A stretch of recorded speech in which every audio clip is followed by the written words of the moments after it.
എല്ലാവർക്കും നമസ്കാരം. കുംഭകർണൻ മരിച്ചതറിഞ്ഞ് ദശാനനൻ അതീവ ദുഃഖിതനായി ഭൂമിയിൽ വീണ് വിലപിച്ചു. ഇതുകണ്ട് അതികായൻ, ദേവാന്തകൻ, നരാന്തകൻ തുടങ്ങിയ ശക്തിയേറിയ 8 വീരരും യുദ്ധത്തിനായി ഒരുങ്ങി. രാവണനോട് പറഞ്ഞു, ദുഃഖിക്കേണ്ടതില്ല, ശത്രു നിഗ്രഹം നടത്തി ഞങ്ങൾ തിരിച്ചു വരുമെന്ന്. ഇതുകണ്ട് വൻപടയെയും ആവോളം ആയുധങ്ങളും കൊടുത്ത് അവരെ യുദ്ധത്തിനയച്ചു. വൻപട വരുന്നത് കണ്ട് കപികുലങ്ങൾ കല്ലും മലയും മരങ്ങളുമായി അവരോട് ഏറ്റുമുട്ടി. അംഗദൻ നരാന്തകനെയും ഹനുമാൻ ത്രിശരസിനെയും. അപ്പോഴേക്കും ഇന്ദ്രജിത്ത് വന്ന് ഘോരമായി യുദ്ധം ചെയ്തു. ലക്ഷ്മണൻ അവനോട് ഏറ്റുമുട്ടി. ഇന്ദ്രജിത്ത് ബ്രഹ്മാസ്ത്രം പ്രയോഗിച്ചു. ഇന്ദ്രജിത്തിന്റെ ശരവർഷത്താൽ കപികുല നായകന്മാരായ 67 കോടി വാനരന്മാരും ഭൂമിയിൽ വീണു. അതേസമയം ഇന്ദ്രജിത്ത് രാഘവന്മാരെയും എയ്തു വീഴ്ത്തി. ദേവകൾ ആകെ വിഷണ്ണരായി. വർദ്ധിച്ച ആനന്ദത്തോടെ ഇന്ദ്രജിത്ത് യുദ്ധം ജയിച്ച സന്തോഷത്താൽ ലങ്കയിലേക്ക് തിരിച്ചു ചെന്നു. ഇതേസമയം വിഭീഷണൻ അതീവ ദുഃഖിതനായി.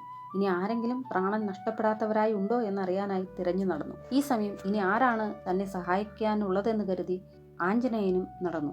വിഭീഷണനും ഹനുമാനും പരസ്പരം കണ്ട് ദുഃഖാർത്തരായി നടക്കുമ്പോൾ ബ്രഹ്മാവിന്റെ അനുഗ്രഹത്താൽ ഉണർന്ന ജാംബവാനെ കാണുന്നു. കണ്ണു തുറക്കാൻ വയ്യാതിരുന്ന ജാംബവാന്റെ അടുത്ത് ചെന്ന് വിഭീഷണൻ ചോദിച്ചു, താങ്കൾ ജീവിച്ചിരിപ്പില്ലേ? എന്നെ അറിയുമോ എന്ന്.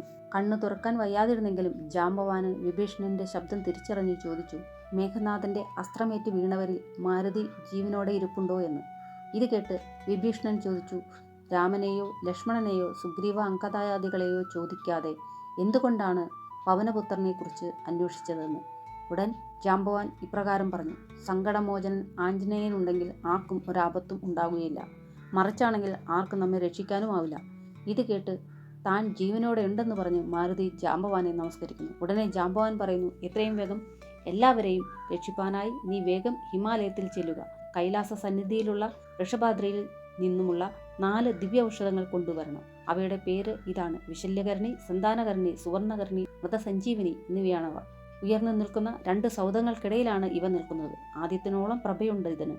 അതിനാൽ വേഗം ചെല്ലുക എന്ന് പറയുന്നു. ഉടൻ തന്നെ ആഞ്ജനേയൻ പർവ്വതത്തോളം വളർന്ന് അത് കൊണ്ടുവരാനായി മഹേന്ദ്ര പർവ്വതത്തിൽ നിന്നും ഉയർന്നു കുതിച്ചു ചാടി. ഇതേസമയം ഹനുമാൻ ദിവ്യ ഔഷധത്തിനായി പുറപ്പെട്ടതറിഞ്ഞ് രാവണൻ ഉടൻ തന്നെ കാലനേമിയുടെ അടുത്തെത്തി ഹനുമാന്റെ യാത്രയ്ക്ക് വിഘ്നം സൃഷ്ടിക്കണമെന്ന് പറഞ്ഞു. കാലനേമി പലതും പറഞ്ഞ് രാവണനെ പിന്തിരിപ്പിക്കാൻ ശ്രമിച്ചെങ്കിലും രാവണനാൽ വധിക്കപ്പെടുമെന്നോർത്ത് അവസാനം ചെയ്യാമെന്നേറ്റുകൊണ്ട് ഹിമാദ്രി പാർശ്വത്തിൽ ഒരു സന്യാസിയുടെ വേഷത്തിൽ ചെന്നിരുന്നു. മായയാൽ ആശ്രമം കെട്ടി അവിടെ ഇരുന്നു. ഇങ്ങനെ ഒരു ആശ്രമം കണ്ടപ്പോൾ ഹനുമാൻ താഴെ ഇറങ്ങി അല്പനേരം വിശ്രമിച്ച് ഭക്ഷണം കഴിച്ച് യാത്ര തുടരാമെന്ന് കരുതി. താപസൻ ഹനുമാനെ വളരെ സന്തോഷത്തോടെ സ്വീകരിച്ചു. കുടിക്കാനായി കമണ്ടലുവിൽ നിന്ന് ജലം കൊടുത്തു. തനിക്ക് ഇത് മതിയാവില്ലെന്ന് പറഞ്ഞ് അവിടെയുള്ള ഒരു തടാകത്തിലേക്ക് ഇറങ്ങി ആവോളം തണ്ണീർ കുടിച്ചു. ഇതേസമയം ഒരു മകരം ഹനുമാനെ ആക്രമിക്കാനെത്തി. ഹനുമാൻ അപ്പോൾ അതിനെ കൊന്നു. അതൊരു അപ്സര സ്ത്രീയായി മാറി. അവർ പറഞ്ഞു, താൻ ഒരു മുനിയുടെ ശാപത്താൽ ഇങ്ങനെ ആയതാണെന്നും തൻ്റെ പേര് ധന്യമാലി എന്നായിരുന്നു എന്നും പറഞ്ഞു. തുടർന്ന് അവർ പറഞ്ഞു, ആ ആശ്രമത്തിൽ കാണുന്നത് മുനിയല്ല, കാലനേമിയാണ്. രാവണന്റെ നിർദ്ദേശപ്രകാരം അങ്ങയുടെ യാത്രയ്ക്ക് വിഘ്നമുണ്ടാക്കാനായി വന്നതാണ്. അതിനാൽ അവനെ കൊന്ന് എത്രയും വേഗം മരുന്നുമായി തിരിച്ചു ചെല്ലുക. ഇത് കേട്ട് ഹനുമാൻ വേഗം തന്നെ കാലനേമിയുടെ അടുത്തെത്തി തൻ്റെ മുഷ്ടിപ്രഹരത്താൽ അവനെയും വധിച്ചു ഹിമാദ്രിയിലേക്കെത്തി. അവിടെ എത്തിയപ്പോൾ ദിവ്യൌഷധം ഏതെന്ന് തിരിച്ചറിയാൻ കഴിയാഞ്ഞതിനാൽ പർവ്വതത്തോടെ ഉയർത്തിക്കൊണ്ടുവന്നു രാഘവന്റെ മുമ്പിൽ വെച്ചു. ഈ ഔഷധത്തിന്റെ കാറ്റേറ്റ് എല്ലാവരും ഉണർന്നെണീറ്റു. രാമൻ വളരെ സന്തോഷത്തോടെ ആഞ്ജനേയനെ ആശ്ലേഷിച്ചു പറഞ്ഞു, എത്രയും വേഗം ഇനി ഇത് തിരികെ അതുപോലെ തന്നെ കൊണ്ടുചെന്ന് വയ്ക്കുക. ഇങ്ങനെ ഹനുമാൻ ആ മലയെടുത്ത് തിരിച്ചു കൊണ്ടുപോകും വഴി അതിൽ നിന്നും ഒരു ചെറിയ ഭാഗം അടർന്നു വീണതാണ് കന്യാകുമാരി ജില്ലയിലുള്ള മരുത്വാമല അഥവാ മരുന്തുവാഴുമല. ഇവിടം ധാരാളം ഔഷധ സസ്യങ്ങളാൽ നിറഞ്ഞതാണ്. ഇവിടെ ശ്രീനാരായണ ഗുരു തൻ്റെ ആധ്യാത്മിക സാധനയിൽ വളരെ കാലം തപസ്സനുഷ്ഠിച്ചിട്ടുണ്ട്. ഇതിൻ്റെ മുകളിലുള്ള പിള്ളത്തടം എന്ന ഗുഹയിലാണ് ഗുരുദേവൻ തപസ്സനുഷ്ഠിച്ചിരുന്നത്. ഇതിൻ്റെ മുകളിൽ നിന്ന് നോക്കിയാൽ ദൂരെ കന്യാകുമാരി കാണാം. ത്രിവേണി സംഗമമായ ആ പുണ്യഭൂമിയുടെ കാഴ്ച.